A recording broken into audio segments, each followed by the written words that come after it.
Non sarà più possibile per chi si rivolge alla sanità pubblica effettuare la mappatura digitale dei NEI.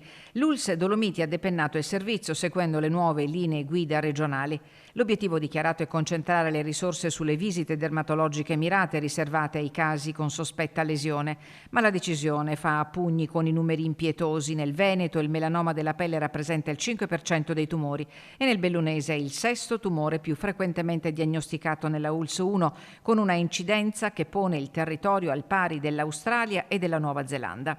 La notizia ha fatto fare un balzo sulla sedia a chi guarda la prevenzione come unica strategia per la diagnosi precoce che non può essere delegata ai medici di base.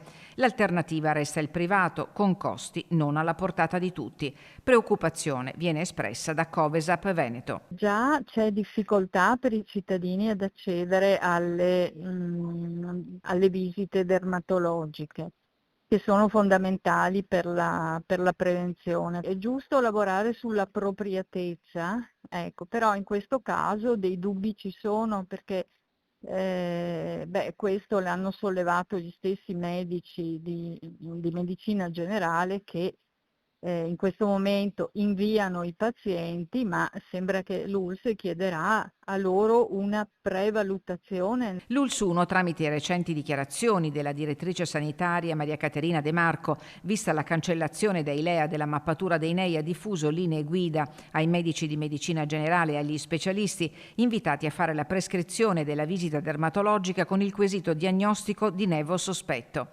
Ma i sindacati dei medici di medicina generale hanno respinto al mittente. Mi metto anche nei panni del medico di medicina generale, non può avere le competenze per diagnosticare tutte le malattie che esistono, no? Per questo il suo lavoro è quello di inviare allo specialista. Quindi c'è questo gap, ecco, che a noi preoccupa molto, perché significa eliminare quella che è la prevenzione. Che resta il tema centrale, riconosciuto dalla stessa ULSS Dolomiti, che da tempo ha lanciato la campagna Sana, melanoma sì, melanoma no, per la prevenzione del più aggressivo dei tumori cutanei, il cui principale fattore di rischio è l'esposizione ai raggi solari. Ci insegna tutta la letteratura sulla medicina, che è la prima cosa su cui investire, che porta anche grande risparmio di spesa, oltre che risparmio di sofferenze per i cittadini, perché le cure sono molto più impegnative della prevenzione. Sul tema si invoca un confronto tra associazioni dei pazienti e Regione per trovare un equilibrio tra sostenibilità del sistema sanitario e tutela della salute.